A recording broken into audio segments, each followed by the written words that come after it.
Hola, mi gente. Welcome back to another episode of On the Block with Jen.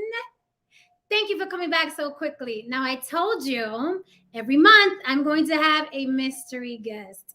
Now, this mystery guest is my first ever mystery guest, and it's a great way to jump off my mystery guest series. Okay. Now, this man has been called a lot of things. Okay. He's been called controversial. He's been called a conspiracy theorist. Some people may have even said he was crazy. Now, I'd like to call him, okay, the people's I said what I said, okay? That's what I like to call him. So without further ado, I have to welcome, and I'm honored to welcome, okay? Because on top of everything else this man is, he fine, okay? But that's a subject for another day. That's a subject for another day. Or maybe not. Welcome to On the Block with Jen, the mighty, mighty, mighty FOI, Brother RIZZAISLAM. How are you, sir? Oh, you already know. Peace, peace. How are you? How's everything going? Everything is really good. I am really, really happy to see you. I know you're busy, so I can't even begin to tell you how grateful I am. I know you're a busy man, but I am happy that you're here. Chat. Does mama do what she have to do for y'all? That's right. A lot of people are really excited that you're here. Just so I know, what are our time constraints? That way I can ask the important stuff up front. I'm looking at an hour. It's fine for me. Yeah, before my flight, so I'm good. Okay, say no more. Say no more. So I know you're very busy today, and you fit me in. Again, I'm grateful. So, you know, I've been watching you for a very long time, like everybody else, right? I'm a big fan. I say a fan because I'm not religious. If you know me, I'm not religious, but I've been a big fan and admirer and student of the Nation of Islam for many, many years. I have some good friends that are in the nation, as you know. So I'm really excited about this, and I want to just start from the very beginning, right? Because I think now we're at I think we're in a generation now where our youth isn't really looking to leaders like Minister Farrakhan or RIZZAISLAM, or because everybody's doing their own thing, right? And religion is, it's losing its impact on our communities in general, right? Like the kids are like, I got my PlayStation, my music, my social media. I don't need anybody's religion. I don't need no, no Nation of Islam. So how do you think that we can turn that around? And do you think we can turn that around to get our youth more interested, not only in something to keep them just balanced with everything else that's going on in life? Like, how do you think we can pull them in? Well, the beautiful thing is, first, let me just say again, I'm honored to be on because I know we've been trying to make this work for quite some time. So that's the first thing I want to say. And number two, the Honorable Minister Louis Farrakhan said beautifully, because it's just the actual facts. He said all religion has failed. Period. Because of how, a number of reasons why, but the main thing is that spiritual balance is what we all need, regardless to whatever we did, what it is that we do. We have to have a level of understanding when it comes to not only our mentality, not only our economic, area and our agriculture and how we eat, dress, etc., but we have to have spiritual balance too. We have to feed that side as well. So the first thing we have to do is be the example of what it is that people talk so much about. People talk. They talk a lot. Yeah, I believe this, and you should do this, and you're not following. Yeah, okay, all that sounds nice, but until you show me by being an example of what it is that you're talking so much about, I'm not listening to nothing you got to say. Period. This is the show me generation. Show me. We're not into hearing the talk, the rhetoric no more. So I think that's really the only way to bring our generation back to a level of spiritual balance, because they're pretty much getting everything else for the most part. But the spiritual side is just too many hypocrites. Too many people who profiteer off of it, people making money off of it, making, other people look stupid for no reason. This is just what it is. It's a battle all day long. And most of the people don't just want to live what it is that they preach. Just do it. Mm-hmm. Right. So, speaking of the youth, I know, when did you join the nation, and what attracted you to the nation at such a young age? Right. Mm-hmm. Good question. My family was in the Nation of Islam right before I was born. Oh, okay. So my last name literally is Islam. Oh, That's not a stage name. Yeah. I was like, okay. Yeah, it's interesting. So, I was born technically into the nation before I did what's called going through the registration of it, because it's a process, and that didn't happen until later. But I was praying in Arabic, 5 times a day on a prayer rug, attending the mosque in Compton, Mosque 54, when I was a child, when I was real young. And I didn't get back to that. I'd say that stopped around the age of 7 or 8, because my family, we got heavily separated, from multiple things, drugs. Some of my family members, different gangs and all that. I was born and raised in Compton. So life, just affected a lot of us. And it just ended up being me and my mother. So I didn't get back involved, you can say, until my early 20s at that time.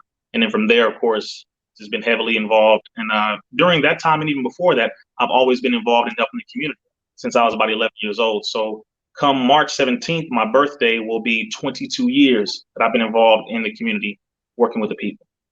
Wow. So speaking of your upbringing, I know your parents are founders of the World Literacy Crusade, right? My stepfather, or godfather, actually, he was the founder of World Literacy Crusade. Yes. Okay. So I wanted to get into that a little bit, because the statistics, if we believe statistics, because sometimes statistics, I'm like, right? But it's 85% of functional illiteracy. Right. Is that true? I'm asking you because I know you're in the know of the statistics. I believe when you give a statistic, I believe it. So I'm asking you, like, is that correct? I'll say at this point, I'd have to look at it again, but at the time, with all the people that I work with, the vast majority, it was, everybody who was in their 20s, 30s, 40s. My oldest student, who lost the ability of how to read, she was 87 years old. I had to reteach her how to read. They were grown men, brothers from different hoods, illiterate, couldn't read or write, in their 20s, some in their teens. The vast majority of the people, and that was back then, you're talking about from 1999 up until 2013, when I was working in the program. That's what it was. So I wouldn't say that number is too far off. Okay. And what would you say to, because there are, like you said, adults, grown men, there are men and women who have trouble with illiteracy, and they get bashed about it, or they're ashamed of it, or embarrassed. They don't want to, no one wants to tell anyone, hey, I can't read. So what would you say to anyone listening who has illiteracy issues, and how would you bring them, out to actually seek help to be able to read, and drown out the rating and the bashing and things like that? People have issues in life regardless. We all have different things that we deal with. It just depends on what your pride will allow you to explain, what your pride will allow you to expose. Most people don't want to say anything about it because it hits their pride. It's embarrassing.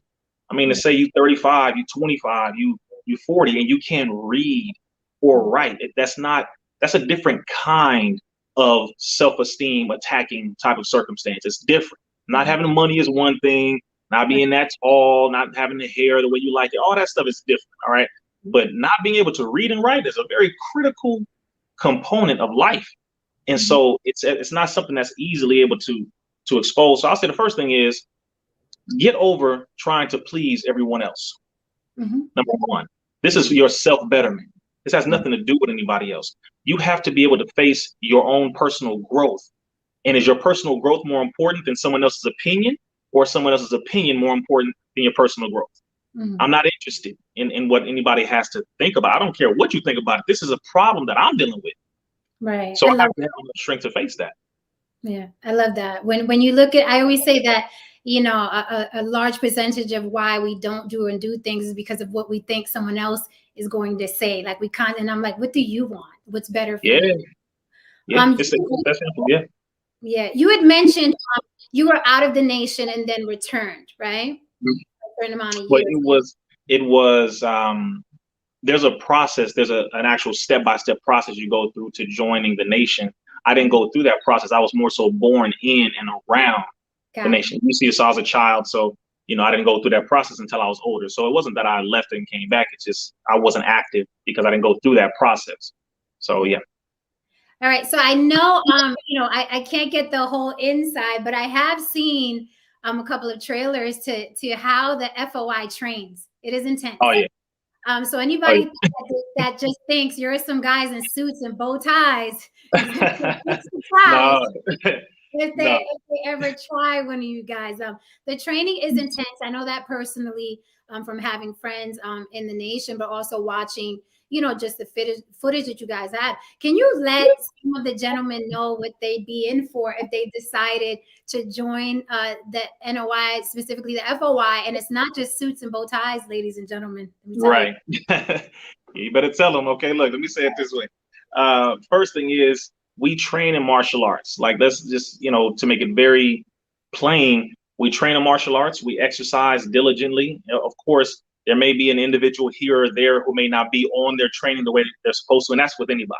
But our standard, how it is, stomach in, shoulders back, chest up.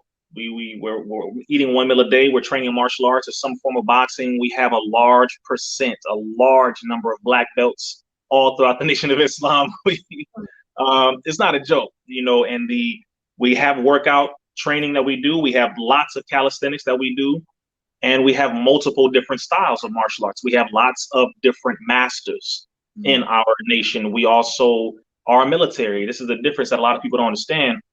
When they see us in suits, we wear suits, one, because in America, that symbolizes the status of not only excellence in a certain way of thinking, but a business mindset as well, a professional mindset as well. And then the bow tie represents service or servitude. We are coming in the service of the people. We're not there to attack the people. We're not there to harm any of our people. We are there to serve and to help them.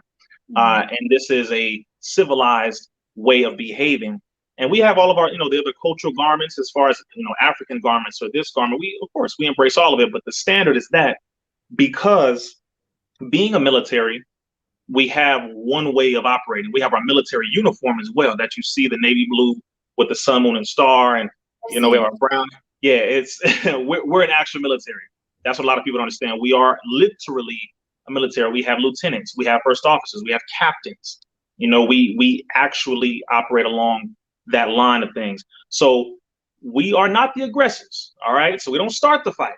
But if aggressed upon, we will fight like hell with those who fight with us. So we will defend ourselves. We're not some soft, Rudy Poo, little weak group of men who, please pray with. No, bruh. You put your hand on us, you're going to get what you get. And then we're going to pray with you after. So nice. Let me state the obvious. It's a very, it's a very attractive, right, group of men, right? You're suited and booted and standing straight and talking, very kindly, but very effectively. So when I think about the FOI, you guys are like the superheroes of religion, basically. The superheroes. You're the guys that, although you have, the suit and the bow tie, it's like you guys can really get down and dirty. Can you tell us approximately how many FOI there are? You know what? I'm not sure. I would have to get that number from national. I'm not sure.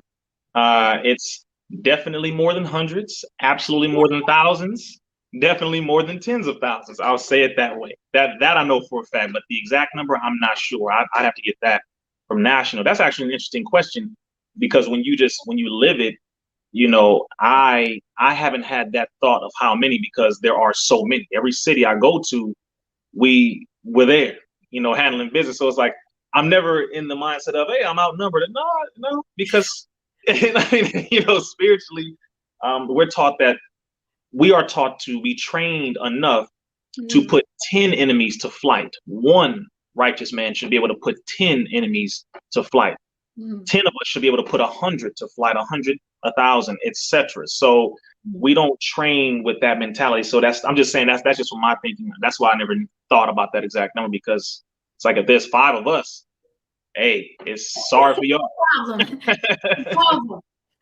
Well, so I want to get into. I'm probably going to send out the no. Let me save this. I'll save that question because this question is going to send out the bat signal. It's going to signal all the. You already know. Hold it. Before y'all come. What do you think about people being very judgmental about your opinions and calling you anti everything? We live in a world now where it's like, if we have an opinion, I can't say I don't like Dasani water because now I'm anti Dasani. That's how silly it's gotten. So when you have your opinions about the LGBTQ and things like COVID and things like that, and they're calling you anti this and anti that, how do you handle that, and how do you overcome that and say, I said what I said? Very simple. It's easier to say anti rather than to verify. It's easier because just yelling a description or a label about somebody is easier than investigating exactly what it is that they said. It's easier because it takes a lot of mental energy to actually learn about that person, but to just give them a label, you can put them in a box, and then no one's going to focus on what they say, in your opinion, and what you think. But to say it is one thing, but to actually sit down and say, you know what, let me ask you, why do you say that? And then for us to have a dialogue, then you can actually become enlightened about why they said what they said. Then it's like, oh, wow, okay, that makes sense.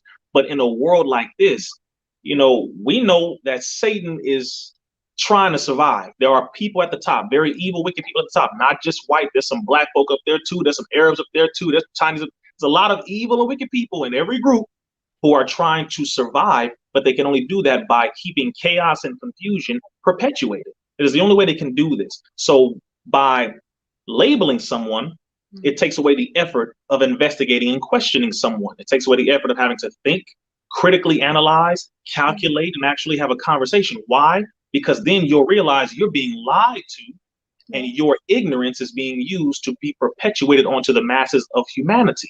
So people who say I'm anti this or that can't prove it, because once we have a dialogue, it's like, no. I mean, well, I'm anti-evil.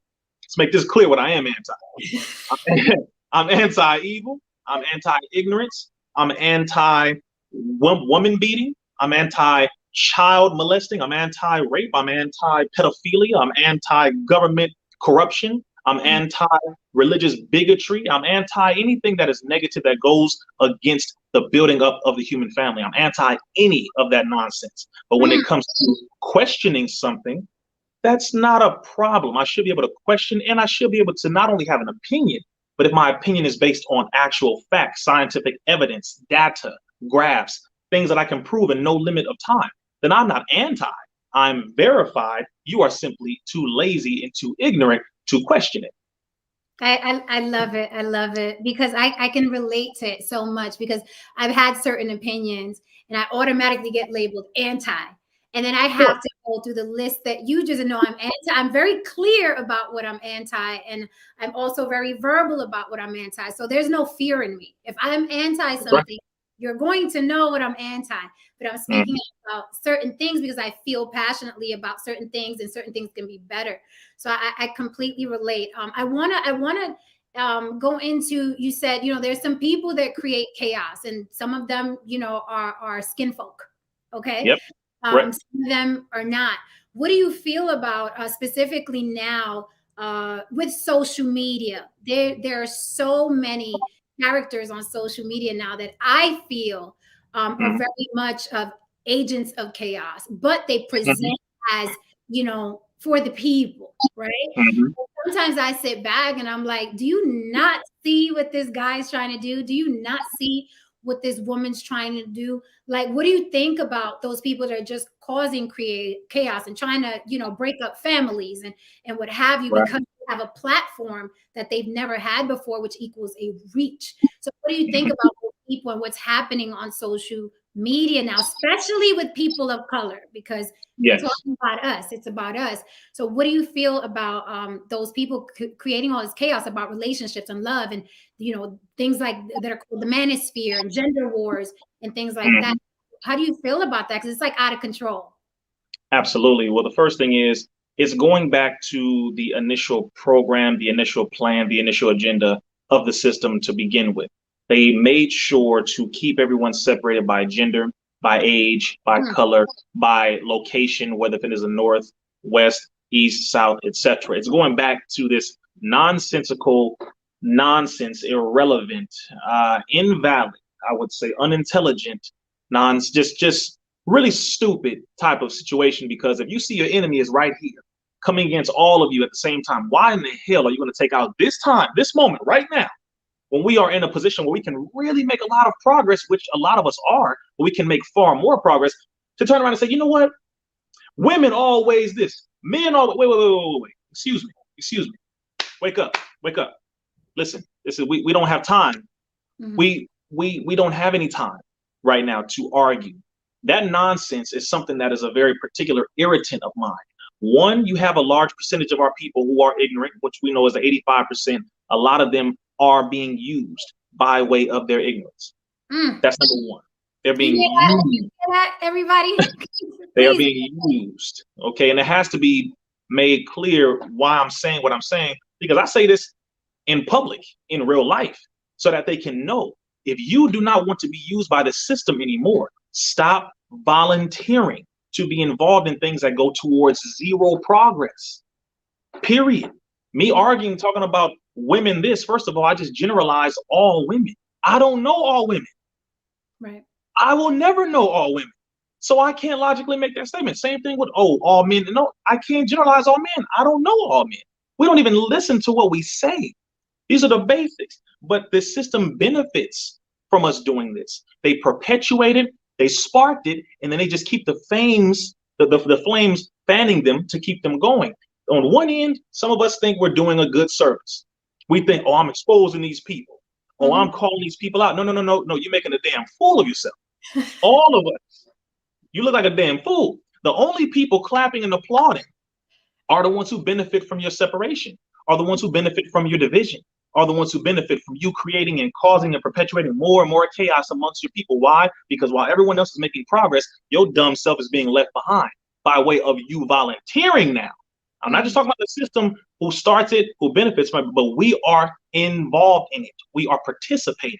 On the other end, when you have people who enjoy actually being involved as agents, because a lot of them are not directly working for the federal government. They're not on FBI payroll. They're not on CIA payroll. Speak on it, please. Speak on it. Those do exist. Now, let's make this very clear, because some people don't know how to differentiate. I know I've been visited by the FBI 3 times because of my exposing this government, not for attacking my own people. Let's make this clear. All right. When you want to call yourself legit, you might want to pull that record out. Does the enemy know you by name for doing things that goes against his system? Because if that's how they know you, you are legit. But if you are known for just attacking your own people on a consistent basis, you work on behalf of the enemy indirectly. Indirectly. You may not be on the payroll, but you for damn sure getting the job done. All right. That's one. On the other end, you have a small percentage who are on their payroll. The FBI has over 30,000 accounts between Instagram and Facebook, also known as Metaverse. And their job is to continue to sow division, be trolls, and create chaos on the internet. That's actual fact. So that does exist. So you have those who are not on payroll, those who are on payroll, those who are indirect agents, those who are direct agents. We have to understand the two. And then you have those on the other end who sincerely believe in their heart that what they are doing is for the betterment of the people. They truly believe what they are doing is for the good, for the overall collective movement and progress. There are some people who sincerely believe that. There are some of our people who sincerely believe RIZZAISLAM is not a legitimate brother because they listen to the lies of people that perpetuate lies. Okay, you can believe it, but you're going to see the facts, whether you like it or not. You're going to see it. It's going to come out. But so we have to look at it in the different stages. That way we don't just generalize everybody, because that too is something that they enjoy us doing, is going along our emotions and not using our logic. So yes, it's layered. It's a layered situation, but I would just say Being the example is the best way to handle all of that. Yes. So I'm like, okay, so I'm not that crazy because I No. tell people, well, I'm a little, just a little, but I And tell people, if you're crazy, you're normal in this world. right?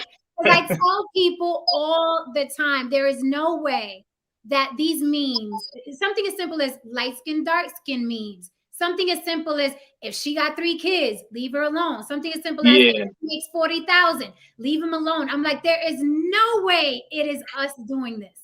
There's no way. And then I see the result. I see a gender war happening for 3, 4, 5 hours. And I'm like, whoever dropped that meme just kept you Yes. here 3, 4, 5 hours. Do you not see what's happening? Psychological warfare. Right. Yes. I'm like, I want to yell at the top of my lungs. I do not do what they're doing to us. And then you feel like the crazy person. Like, do you and they're carting you off because you're like, look at what they're doing. Yes, and you look like the crazy one. I'll say this: the way that psychological warfare works is you drop a seed, boom. That's all you need to do. You drop something, you introduce something, an idea, a word, a location, a gender, a sexual preference, a political party, or religious ideology or label, and you watch what it does to the psychological makeup of the group that you're speaking to. And you watch how the people start to argue amongst themselves. You can watch it. Psychological warfare is very simple. It's very easy. They're very good at it. I watch people when it comes to the war going on. I watch people when it comes to the virus. I watch people when it comes to this whole thing. Like you said, if she has this many children, leave her alone. My mama had 10 children. I'm the youngest of 10 children. Oh. My father didn't raise me. My mother raised me. So if I listen to niggas like that, just being real specific, that overgeneralizing of our sisters because they have children because they trusted a Negro and laid down with them and got pregnant, or let's just say they were caught in a passionate moment and hey, we just feel good. I trust you right now. You trust me. Win it. Whatever. We're not judging our people. The fact is, nobody can judge each other because all of us need some damn help. The sisters and the brothers, we all need help. There's a lot of brothers out here who are good men who are being mistreated by women because he didn't choose to be with her. Then vice versa. It's a lot of women who are phenomenal sisters who are being mistreated and abused by these Negroes because she chose not to be with him. It's a lot of dudes who don't have no job, who want a woman to be his mama and his woman. Then you have a lot of women who don't want to work, don't want to do anything, and they just want a man to take care of them completely 100% and don't want to exchange with anything else other than a sexual exchange. We both got to be humble. We both have to take accountability here. So I'm not into that nonsense. When I see people, Kevin Samuels and this sister here, it's a lot of people talking.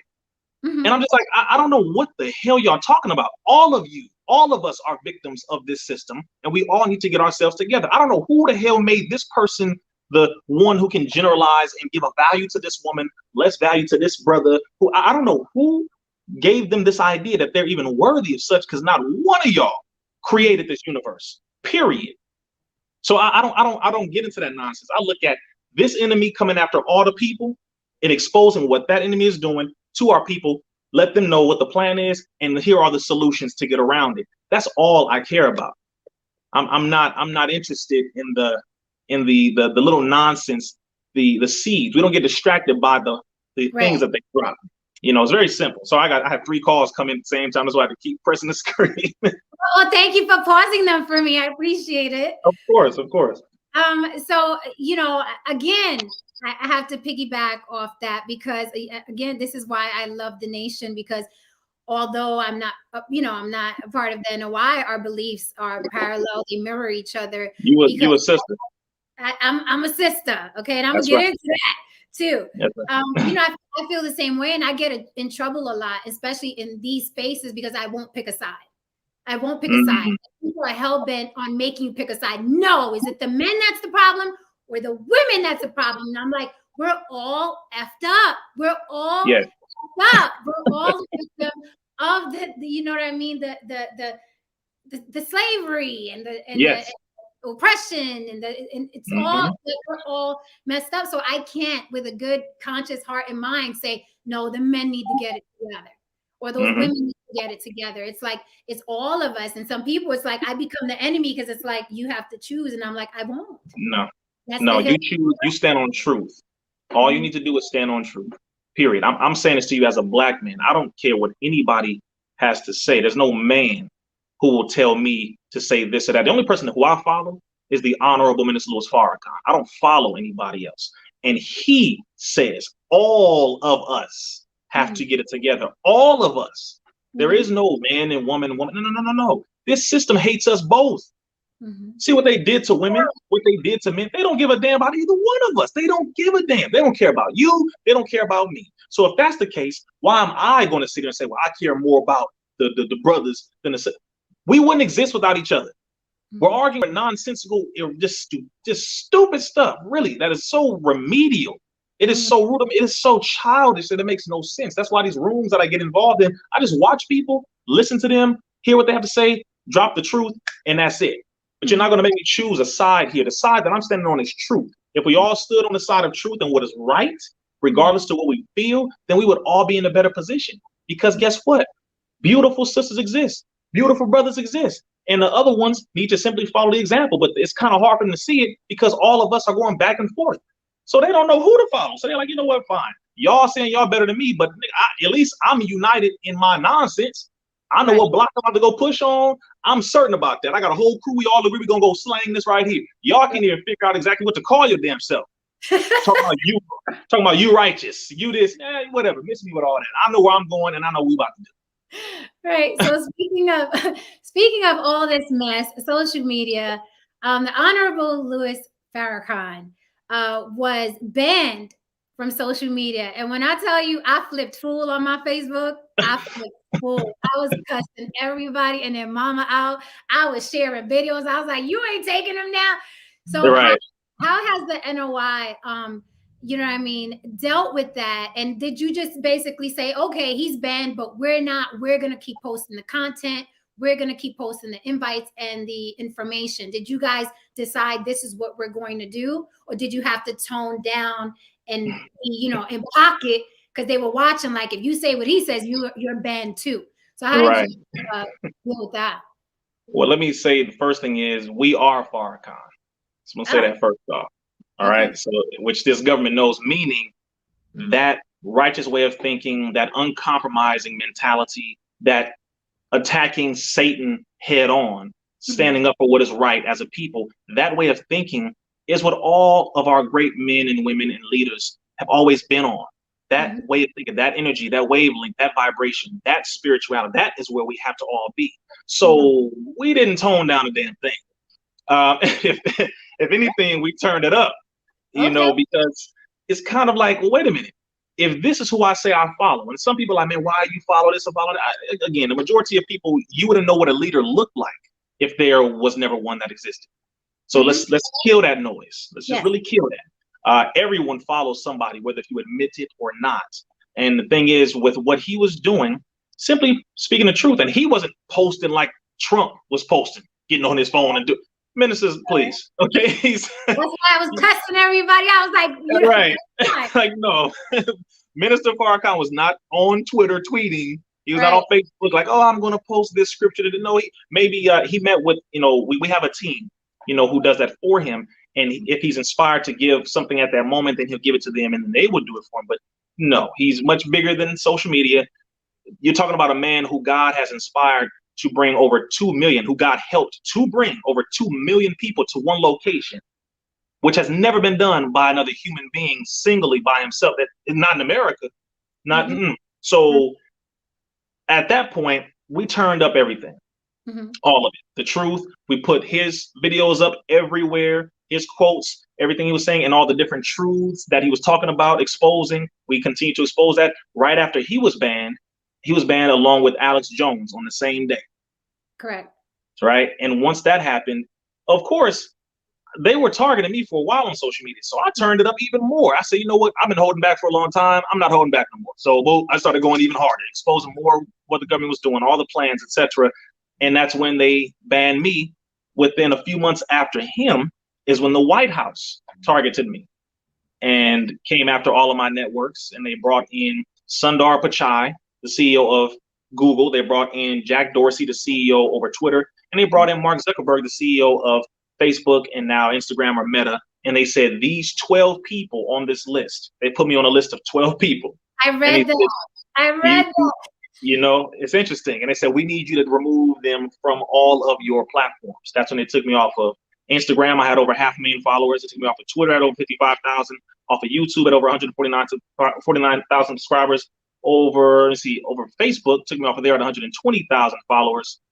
And I think there was one more that took me off of Clubhouse, etc. And so they said he cannot be on any of these platforms. So, I'm proud to be hated by Satan. Mm-hmm. I love that. I'm happy about that. I can brag about that. See, we can flex that way. I'm not interested in being hated by my own people. I'd rather be hated by Satan, because if I'm hated by him, then I must be loved by God. Mm-hmm. So how do you get back? Because I know I get banned a lot as well. I may have said cracker one too many times. Yeah, that might do it.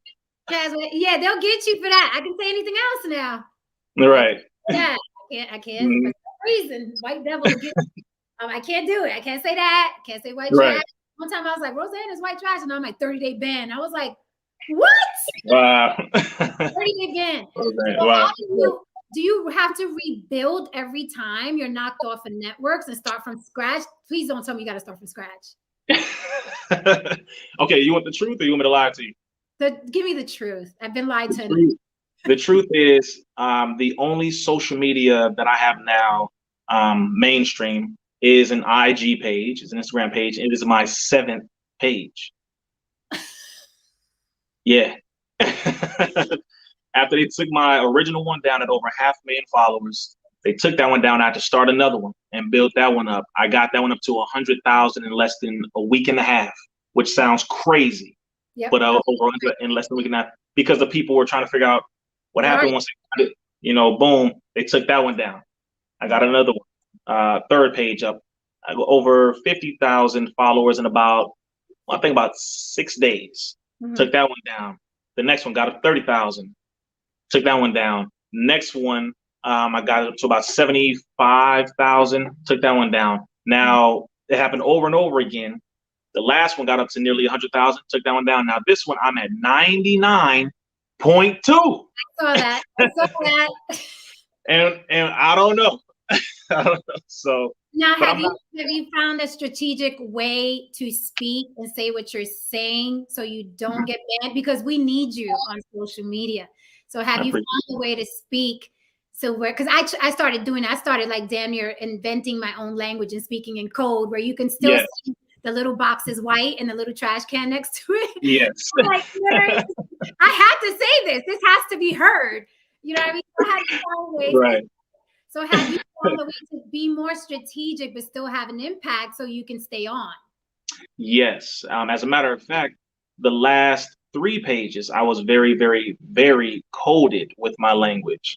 But that's the thing. It's not just the language or the words. It's me. That's the difference. Most people who are have their page taken down or whatever, you're not on a White House watch list. It's different. I mean, I've said some pretty, bad. I don't think I'm on the watch list. My friends know, but I don't think so. Yeah, no, it's different when they know you by name, not by algorithm, where they have a list of 200, 300, 400 keywords to look out for, and however many times that's up, they give you warning and take it down. No, they have my name was in front of the president on that list. He addressed it. The Surgeon General addressed us. The Speaker of the House, Jen Psaki, addressed us. And so once you're at that level, then it's different. Now they're looking for you to make sure that whenever your name comes up, to censor it, etc. So all of my pages had to have different names. Got it. I had to just different name, so it's not just the name or the language, but it's a lot that I've had to do to get around. And also I do have a Telegram, and then I'm also launching my own platform, which will be launched within the next 2 weeks. Nice. Be on that. Yeah. We'll be on that. I suggest everybody else is on that, because we really do need people like you. Just start your own platforms so they don't, they can't silence you, and we can go see you and hear your words no matter what. I think that's excellent. Savior's Day just passed. Yes. And the minister spoke. Yeah. So what do you think? It's a 4 or 5 hours, 5 hours, right? So it's long. Getting through it. I am getting through it. I'm making my business to get through it. I used to go to sleep to the minister and wake up to the minister. You know, I mean, I'm sure you do it too. Yeah, Listen, it's happened before. like, that's what I do. I had to fall back a little bit because I became way too militant. I was like, they're gonna come get me. Like every Right. I was like, yeah. I was like, Jen Rusa, you're still in business. It happens. So where is there? I know the minister spoke. Will he be speaking again, ever? According to him, this was his last public address, according to him. And you know, that's what he said. He said this will be the last time.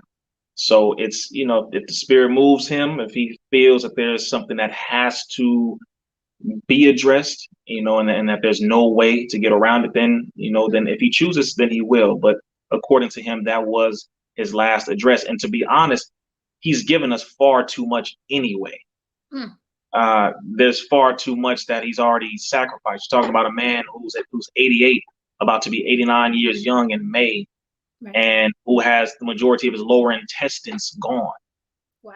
You know, he's a walking miracle. Like, physically, he's not supposed to be alive. They tried to take him out over 8 times. So, you know, you're talking about someone who literally is dying for his people. Over 60 years of service. This is why Negroes who talk, I'm like, y'all get mad if they take down one of your posts, okay, let alone be banned from a whole country or from television or from college campuses for 20 years, or, you know, like it's a whole different level of things. So if he chooses to, you know, which will be beautiful, but to be honest with you, I want him to be able to rest and for us to get up and do what the hell needs to be done. I'm more so interested in us getting up and not only speaking, but doing what we need to do.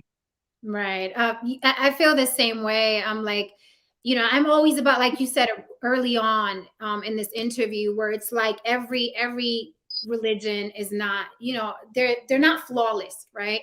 But I'm always big on the greater good. What is the fruit the tree is bearing? And when you look at someone like the minister and you look at the fruit, you know, that tree bears, it's like, look at these men, look at what he's done for these men and these women. Okay, I was gonna say, and the sisters, yes. The MGT are no joke. Salute to them. Okay, that's a fact. It's like when you look at the fruit the tree bears, I'm like, how can you not see? And it frustrates me. I'm like, how can you not see this man literally arose a nation? Yes. A nation of men that would have otherwise been lost. So don't come telling me about, well, why come to NOI don't do this? Why come? I'm like, do you not see the fruit of the tree? Like, what are you talking about? You know what I mean? It's like sometimes they revere, you know, a rapper more than they do a man who's you know, arisen a nation. Come on. To be good fathers, to be productive citizens, to be protectors, to be providers. So you have to look at the greater good. I'm always about the greater good. Don't show me anything else but the result, right? So we can talk about, well, in 1982, he said this, or in 1995, I don't care what he said. How many men coming from this tree, protectors, providers, you know what I mean? That's right. So that's my thing, and I'm very passionate about that. I want to go very quickly because I know I don't have a lot of time with you, but I did want to cover some things. I got it. Listen, I'm really big on the whole interracial dating thing. I saw you and Nick Cannon. Okay. Oh yeah. My brain, Rizza, it is edged in my brain. Okay? I know that was a rough one for brother Nick. Okay. Yeah, I'm like, you know, to this, I'm like, you said what?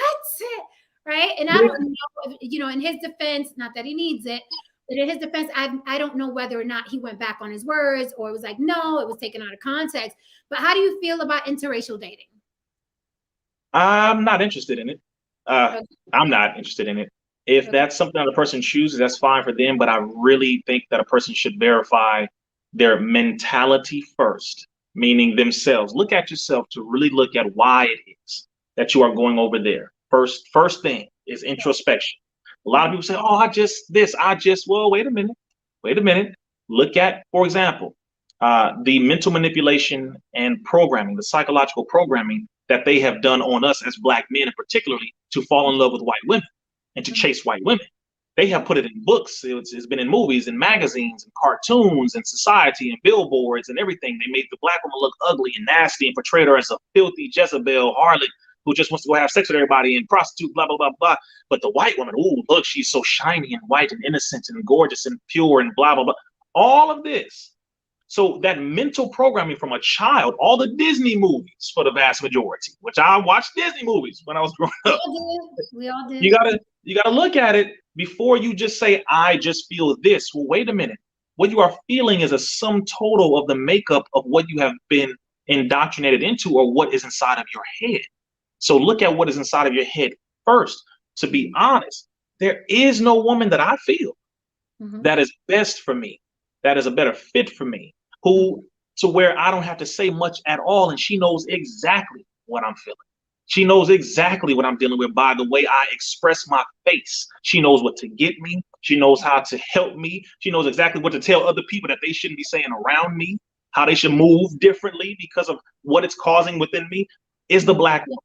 That's just, that's me.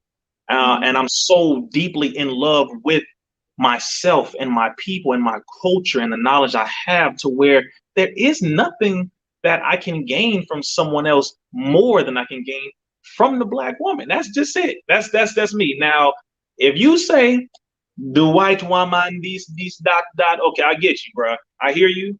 But that just lets me know something that you don't have up here because one, don't compare it to no one else. Don't compare it, what you feel. Don't compare that to anybody else or to anything else. If it's just what you want, say it's just what you want. But don't compare it. Don't say, well, she Puerto Rican, so she better than this. She black, so she better. She white. Hold on. Just because then that's what I'm gonna have to just check, and just to verify real quick, the Nick Cannon thing, he was speaking on behalf of how when black men get rich and when they get up there to a higher level, that's how they start talking. That's what he said. That was the context. He said a lot of these. I remember clearly. I remember. Okay. And that's when I had to check them. I said, yeah, I said the same thing. Like they don't have the knowledge properly inside their head. It's that, and also a lot of people are dealing with trauma. And if the majority of the trauma you're dealing with is with black women, then you're gonna push to get away from black women and go towards something that's not black because it will only reinfuse and trigger the trauma that you have because of the specific black woman you've been dealing with. Not all, but the specific ones. See, so there's layers to this. No, I say that all the time. Like when I see, I say that all the time. Be careful how you speak to these little brown and black boys, because if it's always like this, when he gets older, he's gonna want to get away from anything that looks like this. So I stress that in my life and my family as well. Really quickly, as far as people of color as a whole, let's go back to the word nigga. Okay, I know before social media, I'm a Bronx girl, born and raised in the Bronx, hip hop kid for life, whole family. There we go. And you already know. You already know what it is, right? That's a fact, yes. That word, nigga, please get out my, it was regular. When I get in verbal fisticuffs or whatever, not that long ago with a man who happened to be black, and I'm like, I don't see color. Either you're a BAN or you're not, right? Is my thing. So we got into it, and I was like, I said, if you keep disrespecting me, I'm trying to be civil. I'm calling you by your name. I'm only asking you that you call me by my name. I will not disrespect you. I don't want you to disrespect me. But of course, in the world of media, everybody has muscles, right? So he kept, disrespecting. So I said, you know what? Since you're gonna, being effeminate to me, I'm gonna call you a bitch ass nigga, basically. So then that turned into a storm of she's anti-black and she's anti. I was like, listen, this new YouTube thing that y'all are doing, I don't come from this funny world y'all from. Okay, I'm from back then. With that said, I don't like the word. I don't use the word anymore because I grew up. I was like, there has to be a better way that we, address each other. I say that to women as well. Don't, sweetie, I love you, but don't call me bitch, or don't call me fly hoe, or don't call me. There are a million other terms of endearment that you can address me with. I will never call you, you're a bad bitch. I just don't. I like my name. I like my name. I really do.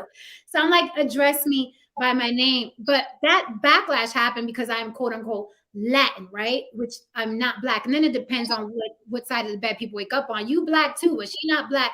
So what do you? I think it's all divisive. I think it's purposely done, especially on social media. You know, I'm very much, I will say that I've been militant. I toned down because I was real bad. And I was like, okay, I'm never going to get anything done because, you know, you have to know how to play, you know what I mean, chess, right? Right. I was like, I need to, you know what I mean, woosah. So I woosah some. Mm-hmm. What do you say when, you know, I always try to remind people, Fred Hampton started the Rainbow Coalition because there were so many different factions that were doing their own thing. What do you Correct. say to people that, you know, think that systemic oppression and racism only affects them? And I see them covet it, like oppression is mine and this is my identity. And it seems like it's become their identity to the point where they can't relate or understand, you know, the Lolita Lebrons and the Felicitas, you know, Gomez and you know, the Oscar Lopez's and the, like, they don't understand that part of it. I'm like, do you know that we're all in this together? Like, all in this together.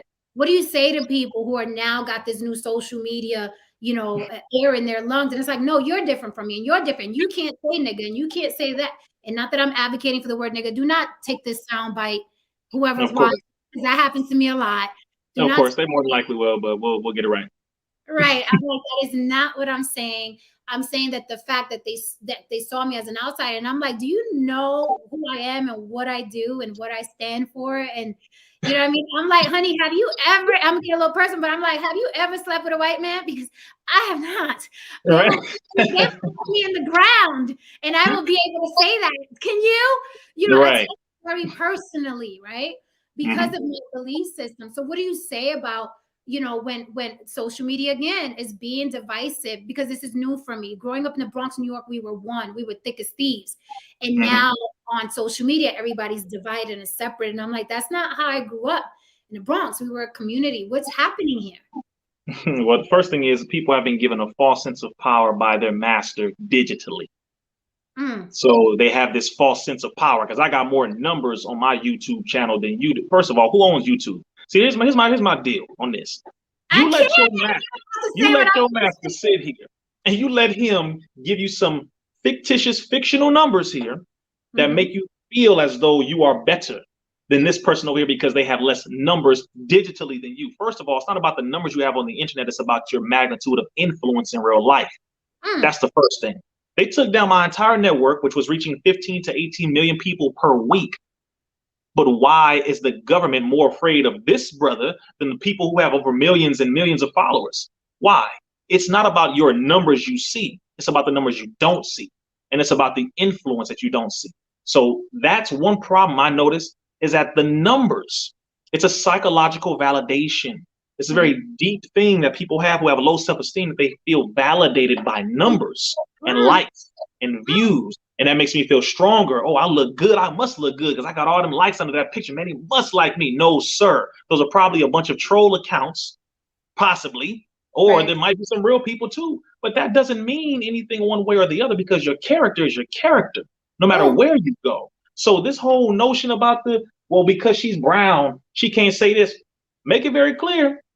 Both of us is considered niggas to this system. We are, but before they try to take the soundbite, we know exactly where the word was applied to first. We know black folks, number one. So let's not get this twisted. But I'm saying don't take this internet world and try to make it more real than the real world, where in the real world, Puerto Ricans and black folk, brown folk, all in New York are in the same boroughs next to each other, been using this language, been hanging out, eating with each other, turning on the water hose outside, the fire hydrant, playing in the street. Been doing this. You know, in the Bronx, this is in Brooklyn, this is in Bedford-Stuyvesant, all these areas, Harlem, they've been doing that. So same thing in Compton. I grew up with Mexicans right across the street. They had the fireworks, we had the lighters. All right, so it's like so again, I want to like clear this thing up. Stop pretending as if this is not real. It's a real thing. But to say that this person is anti this or blah blah blah, and no. All of us are on this system's platform. YouTube ain't owned by none of us. Instagram is not owned by none of us. Twitter is not owned by none of us. It's owned by the same people in the same system who do not like you.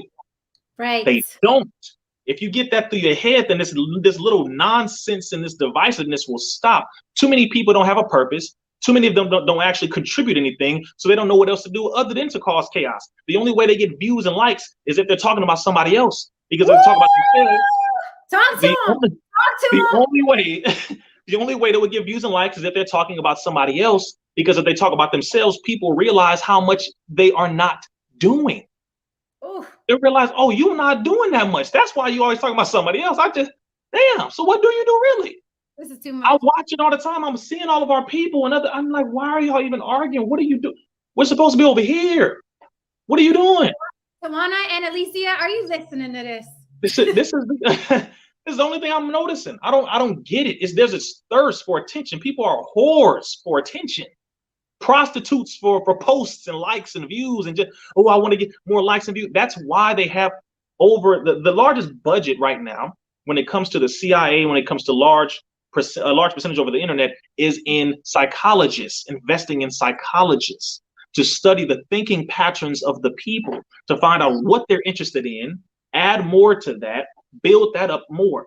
The divisiveness, the drama, the going back and forth generates a lot of RAM on the internet, a lot of attention, a lot of energy, a lot of money, because views equal currency, which equals the money. So they make sure they add to that, and the people are falling right into it. It makes no damn sense, and we need to get out of that. That's my point. I see people putting my videos of me up all the time, talking about me all the time. Well, Rizza said this. Rizza, man, I'll do this. You wouldn't do a damn thing if you saw me in real life. That's the problem. Too many of y'all live on this internet. It's the same thing you're saying. People live on this internet thing. I've seen men in their 40s counting subs on YouTube. I got 500 subs. She only got 400. I got 1,423. She got 1,400. And I'm like, y'all are grown men. What are we doing? And I always say that. I'm like, when someone tells me, why are you in these spaces talking about this particular thing? I was like, what space? We are in the white man space. There's only one space on YouTube, and that is the white man space. Okay. Right. That's right. Space. Everybody calm down. Everybody calm down. Before you get out of here, I lost some work over not being vaccinated because and I lost some nice money. I lost some nice money. Okay? But I refuse. I absolutely refuse. Of course, I get called anti-vax. I'm like, no, I'm just pro my business. That's right. Yes. I'm pro my business.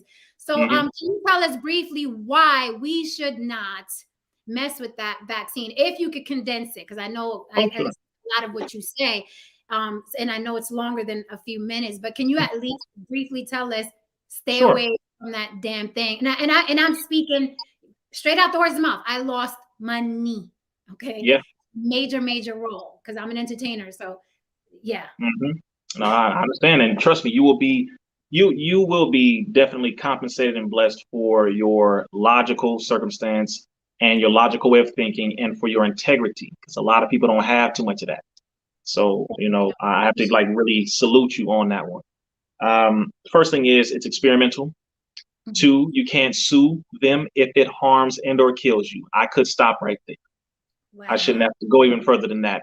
Rizza proved that. First, you have something called the NCVIA 1986. NCVIA 1986. At that point, pharmaceutical companies were made, they were held with no liability. So you can't sue them.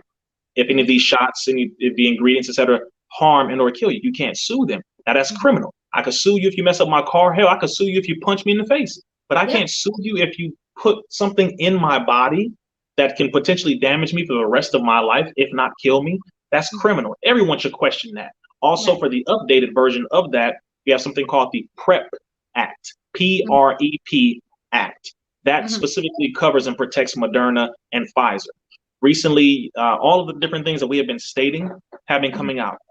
The other point is these shots have not been tested long enough to have any long-term effects and data. They recently came out with the data, 38 pages, Pfizer released under a push from a judge in Texas, because they tried to release, I think it was less than 100 pages every month, which would have given them 55 to 75 years to release the over 420,000 documents that go over the negative effects of these shots from Pfizer. They try to pull a gangster move and say, look, we'll release 600 pages, I believe. 600 pages a month. All right, 600 pages a month, which will give you. That doesn't even start. Oh no. That's some gangsters. All right, those are some gangsters. So the judge in Texas said, no. How about this? You're going to release 55,000 pages a month, which would give you 8 months roughly to release all the documentation. So the judge came down on Pfizer and did that. What people have witnessed, I believe it was 2 days ago, within that 38 pages and all the negative effects, everything you can see from Bell's palsy, meaning half your face is hanging down, to miscarriages being induced, to testicular swelling. When people thought Nicki Minaj was crazy when she said her cousin's friend's testicles swelled up after being injected, that was right and exact. And I verified that at the time there were over 150 cases reported of that thing happening when she said it. You have over 25,000 deaths. All of this is reported to the VAERS system, the Vaccine Adverse Events Reporting System, which is the joint system between the FDA and the CDC. So these are verified, valid reports. There are over 1 million reactions that have been reported to this system. So they have been omitting and hiding this data even as recently as a couple of days ago, where Bill Gates in Germany basically in so many words said that, well, natural immunity is better than fighting against Omicron. I saw him say that. I saw it. So, which we were telling people a long time ago. So this push to inject people with this thing that is not safe, it is not effective. It doesn't prevent you from spreading anything. It doesn't prevent you from getting anything. As a matter of fact, that doesn't, the booster doesn't, the other booster doesn't, the pill that they want to come out with doesn't. So what are they doing? What are they giving you? It prevents hospitalization. That's not true. It prevents heavy symptoms. That's not true either. If anything, it actually goes towards, per what the science has stated and the scientists have been stating, it goes towards an increase of death, an increase of all the negative effects, an increase of all of this. So that's just a few things that you can look at, but I recommend everyone goes to openvaers.com, openvaers.com, and you will get a weekly updated report of all the negative effects, all the things reported that they're not telling you about. It will be sent to your email every Friday. And also subscribe to RIZZAISLAM.com. RIZZAISLAM.com. Did you hear that, y'all? This is absolutely amazing, but I knew it would be. I knew I've been watching you for years. So I knew it would be amazing. I'm so grateful for your time and your knowledge. Thank you for sharing all of your knowledge with me and with the chat. I learned some things. I'm always taking my notes. So I can circle back to everything later. Now you're on the block. Okay. I got my lady in the chat. Is Rizza single? And how do somebody, do we have to be an MGT to apply? What's Good question. Well, Rizza Islam is not single. He is courting. Ooh. Courting. Yes. Okay. Yes. And MGT is, yes, she is.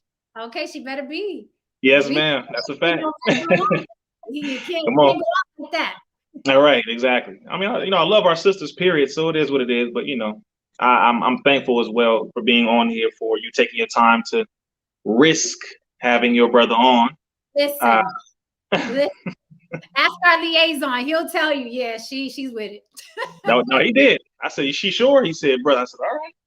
Yeah. Okay. So I definitely appreciate you. Says you're based. Are you still based in New York? No, I'm in Las Vegas now, West Coast. Oh, gotcha. Okay. All right. Right down the street. Gotcha. Definitely. I mean, but this was amazing and refreshing, because I can't tell you, for the past, couple months, I would say we've heard men just really negatively portray women, attack women. So this was refreshing just to see a man's man just come on here and talk to us. We appreciate you so greatly. I hope we can do this again. I'm happy. You really did something for my spirit today. So I'm so grateful, and thank you. We gotta go, but thank you so much, Rizza. And please follow this man and keep following him, because he's gonna keep following. Right. Let me just say one more thing, since I appreciate that. It's all love, definitely. A lot of the men or males are being suckered into this climate of I don't know, I would say narcissism, this female bashing circumstance. What they don't realize is, again, it's all a part of the psychological warfare. They're giving their platforms an open spot to do this, meaning they're shutting off algorithms and allowing their pages to be seen by more than just the 7 to 10%, 30 to 40%. They're increasing their following because that psychologically translates to, this is something that I should do in order to gain a larger following, make more money, be seen, etc. So the young brothers watching this don't realize they're being so heavily programmed by a system that is orchestrating this. It's not just dudes talking. They are being allowed to do this and helped in doing this. And then the women are too, as well. So when you're seeing these people, these videos getting hundreds of thousands of views, and all they doing is bashing women and bashing men, it's like, what the hell is going on? And then to not just cover and say, oh, it's just all the government. No. There is a part of these males that need to be checked too, and females who should be corrected by other women primarily. I said that the other day. Yep, I said that. Women should be checked, corrected, educated by other women who have wisdom, who have humility, who speak the truth, who ain't going into this to bash men. No. To help them to be women. A man cannot train a woman. This is what we got to get out of our heads, brothers. You thinking that you can tell her how to do this and do that. You're not a woman. So that's not your place. That's why in a nation, there's 2 separate classrooms. There's a classroom for the sisters and a classroom for the brothers. We are not even allowed to go inside of the classroom. I just want you to know that we secure the building while they're in class. That's our job outside, but we're not allowed to even go inside because that's not our area. Let the sisters teach the sisters. Brothers, I recommend you start to look at the women who are being more responsible with the words and promote them.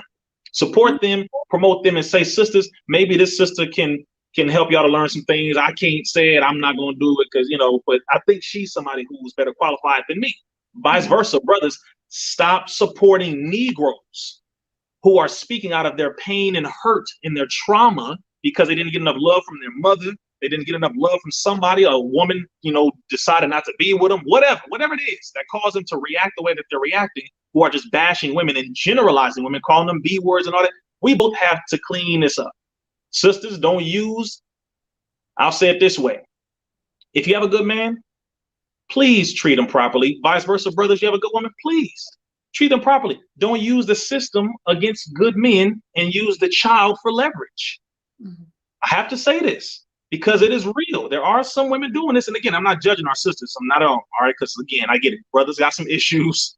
Sisters got some issues. I get it. But let's not be so evil to each other. That's my main thing. Please, just let's not do that. All right. We have a big enough enemy coming at all of us. So can we please kill the petty stuff, help each other, and build so that we don't have to go through this no more. That's all I'm saying.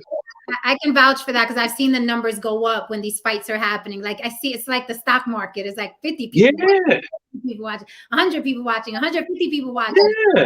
It's being helped. That's my point again. So we need to recognize who the hell is helping me to bash my sister.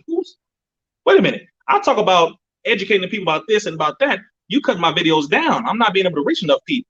You're censoring it. You're banning it. But when I talk about this mother and her B mother, the video, it's blowing up. Wait a minute. Why keep the same energy? What's going on? That's all. I think you just pay attention a little more. What is happening? All right, Rizza, thank you so much. I'm gonna go follow that website. Thank you again for being here. This was amazing. Chat, I hope you enjoyed it. You see how I do? Am I not good? Am I not good? See, you're on point. I appreciate this. This is beautiful. Definitely appreciate it. All right. Thank you so much. Good night. Peace. Peace.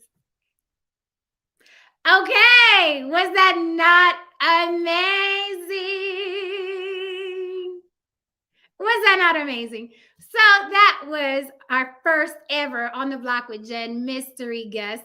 I'm going to have a mystery guest every month from different professions, different industries, okay, and things like that. I hope you guys enjoy that. Please, please, please share this video. If you have a YouTube account, share this video because it's something we need on our timelines right now. It is something we need men to hear. It is something we need women to hear. This is a really dope show. So let's prove, okay, that we don't like the toxicity. Let's prove that by sharing something good. We share everything else, okay? We share the memes, we share the jokes, we share the bashing. So let's share this. This was an amazing interview, and I'm really, really have your body. Like no cap. I feel really good about this because I know that's what I'm capable of doing, and you guys are also capable of doing on your platforms. We could put out this type of content. Okay. This was my initial purpose for coming on here, just sharing my views, whether you guys agree with me or not. And maybe you could learn from it and teach somebody else, and y'all could teach me.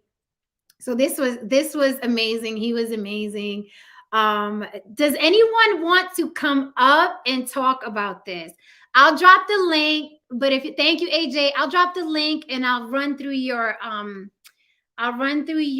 comments real quick. But if y'all just want to chill and you know what I mean, we can call it a night, or you guys want to come up and talk about this amazing interview. I'll take you for a couple minutes. You guys want to come up and comment on this amazing interview. Thank you, Rochelle.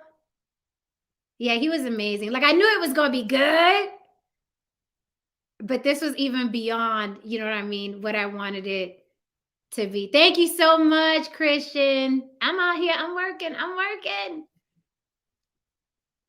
Yes, Patrice is back. Okay, guys. So I dropped the link. If I missed one of your comments, but it was really important, just repeat it because now I'm paying attention to the chat. I really wanted to give Rizza my 100% attention. So if you said something important or you feel it's important, you really want me to see it, please throw it in the chat again. And I also I already threw the StreamYard link in there if you want to come up and discuss this. Patrice, you're back. Did you hear it? Girl, that was fire. I loved it. I loved it. I want to see more of this. Yes. This is what I want to see. This is what we need. And this is what we need to start being an example of in these YouTube streets, right? Because it affects us outside as well. And it's so cool to know that Brother Rizza, he sees and hear this, guys. So you never know who see and is watching social media. If for him to speak on these very talking points that we have been going around talking about in these YouTube streets for a long time, right? He just said something I literally just said on another panel.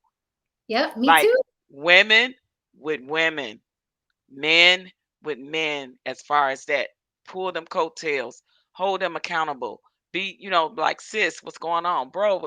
Like, let's be that example, like, for real, like, literally, the gender wars and things he spoke about. Like, we got to stop it. We got to cease it. And we know everybody ain't gonna get on that boat and row the same way we're rowing, but the ones that are, that's the ones we just worry about, and everybody else fall by the wayside. It is what it is. The cliff on 300. Okay, your cliff then, whatever.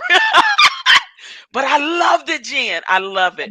Please keep positive content like this coming too, sis, because we already know the last 2 years has been trauma to all of us, what we've experienced. And Yeah. then now this stuff on YouTube, we need some positivity. We need some love. We need some good vibes up in here. Keep Love it going, me. girl. Good job. Great interview. Thank you so much, Patrice. And I'm proud of it. And I already have my mystery guest for April. I already got my Okay. we'll come with it. I got we teaching. We teach. Listen, I love it. Continue to do that because there needs to be balance, right? Yes. And And I think it's not enough of this good vibe type of balance. So at all. thank you for that. Every time I scroll, I'm like, Didn't your spirit just, then you because you said it, you said you feel better inside after he said what he said. And I did too. Like, I took all of that in. I'm like, dang, I needed that after these last, couple of days or week or whatever. I'm like, man, I needed to hear that, that to let me know that my fight and, fight for what's right and all of this is it's not going in vain when I hear strong brothers like him come up here and drop gems like that. So salute to you and salute to him for that. And I follow him anyway because I love Farrakhan too. And you know me, I'm not all that religious either. right. I don't never go around preaching that I'm the holier than thou, right? But I do listen to good content when they speaking good words. And I've always been a follower of Minister Louis Farrakhan. I believe that a man of his stature, he's worth listening to. He's done so much for our people, right? So Mhm. he's worth listening to. He's an elder of mine. And now I'm an elder of others. So you lead by example. And then that's what I try to do. So when he come up here and say stuff like that, it makes me feel good to know that what I'm doing in these YouTube streets is not in vain. So I appreciate Yeah. him so much. And I appreciate you for bringing him on. Thank you. Thank you. Thank you, girl. Because Thank you. my spirit was drained after these last couple. I was like, You oh, Lord Jesus. thank you, Juana. I love you for that. Thank you. I'm trying to be okay. You know what's so beautiful, Patrice? That I'm a very strong woman. I'd like to think, but I'm not stronger than my man. You know what I'm saying? I like men Hey, to lead. I like men to lead. okay. And it was so beautiful to hear all of those words in a man's voice with that bass. You know what I With mean? that bass, exactly. I needed to hear a man, and It was sexy. It was strong. I was talking about as you single. I could Yeah, put they all in the chat was wondering. my FGC.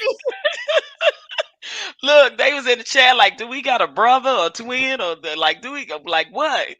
Look, I'm gonna be like, do we got an uncle? That's what I said. I'll take the uncle. We see what we see. We human. We see what we see. Hello, he's a very handsome brother. So I am very, very appreciative of him. Brother BNX, who's also a part of the nation, and of course, the leader Farrakhan. I did get to witness his last speech, and I heard him say that, and I was like, man, I hope he not done, but I know he is having some health issues, so I definitely will send prayers up to him because that brother, no matter what, you didn't even have to be in a religion. You could, because when the Million Man March in '91, it was men from all walks of life. It was Christians, Muslims, Jews, atheists, believers, whatever, Gentile. It didn't matter. They all came together. Now, who in the world have ever had that kind of power? Exactly. I mean, and it's like I told them, I'm an atheist, right? That's the label I get. I used to go to sleep listening to the minister and wake up listening to the minister. Like it's Yep, beyond religion. With that said, Rizza is amazing, but we got listen, I cannot overlook the amazing men who have joined us on the panel to defend us, you know what I mean, to reason with us, absolutely, you know what I mean, absolutely, to listen to us, even when we were absolutely, emotional, even when we absolutely. raised our voices, they were like, calm down, sis. I got Hmm. you. So Hmm. salute to them as well. And it's like find your Absolutely. tribe, and we have to uplift each other, right? And some of us aren't always going to get it right. We're going to be in groups where some of us is still emotional about certain things, but we have to give each other grace and just know that some people just don't want to work with you for the greater good. And I'm about the greater good. I don't have to adore you to notice that you're trying to do something good for Yeah. our people. But All right? you heard name he dropping. You heard what he said about this whole social media numbers and followers. And I'm so glad he said that, Jen. Yes, I'm me so too. glad he said that. Me too. People need to hear that. You heard me? I'm about to hide my subscribers, so no one can even say how many subscribers I got. I'm just gonna hide them, so you got something else to talk about. Okay, I Exactly. dance over here. We learning over here. We're healing.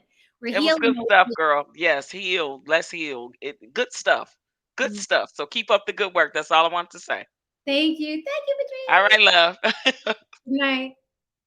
Good night.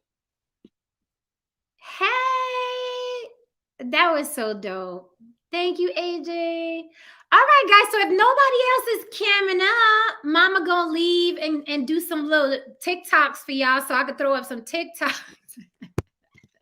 I never thought I'd be saying that in my life, but yeah, I'll start doing some silly content just so I could throw some stuff up and stay in the algorithms on Instagram and YouTube, because we got to feed these beasts, these machines. We have to keep these machines fed in order to, like, when we do have shows like this, we have an audience. So I'm gonna feed the machine. I'll probably cam down if no one else is camming up, and I'll go do some silly voiceover videos, and have to study a script as well for an upcoming project. I also have to do that. But this was so dope. Thank you, Juana. See, Juana likes my TikToks. I don't care what y'all say. Yeah, but this was really dope. We needed this, and I'm glad it was me that got to interview him. You know what I mean? That was really, it meant a lot. And those who didn't, just, you know, the universe works that way sometimes, huh? Anyway, with that said, I guess I'm gonna say goodnight, guys, because ain't none of y'all coming up. Y'all bunch of punks. Oh, Juana's cooking. Okay. You're welcome. Bismillah. What Tristan talking about? Oh, thank you, Tristan. Tristan said he was proud. Do y'all notice I wore the little, what y'all know about that? What y'all know about that right there? I had ode to the NOI, okay? No, that was dope. Yes, Annalicia. Who else? Who else? You know what I mean? How would it have gone down otherwise? Can you just imagine how it would have went down if it wasn't me? Can you just imagine the questions? But anyway, we're neither here nor there, right? We're here now. Stay present. That's what I was telling us. Stay present. All right, guys. So I'm gonna go. Don't forget. Yes, AJ. Thank you. I'm trust me. I'm glad too. I'm with you. Total nightmare, Annalicia. All right, guys. So I got to get back to business. I still got some business to tend to. Okay, serious business and artistic business. Got to get back to my accent. All right, so I'm gonna count down. Share this video, y'all. Leave me comments too. Keep me in the algorithm with this one. Leave me comments. Not in the chat, but you know, comments underneath the video, and I could throw the thumbnail up with his picture on it because I want everybody to see this interview. This was so dope. All right, guys. So I will bid you adieu. Wait, I gotta do it right here. Khalid Muhammad was like, it's right here underneath the eyebrow, like you chopping the head off that devil. So here you go. Salute to all of y'all. Wait, oh, let me open both my eyes should be open. Salute, soldiers. All right, guys. So I'm out. Good night. Because y'all ain't come up. So I'm not just gonna stay here talking to myself. All right. Where's Il Doctrine? So he could tell me he was just about to come up. All right, guys. Good night. Hugs and kisses. On the Block with Jen. Hit that like on your way out. And have a good one. I'll see y'all tomorrow, mate.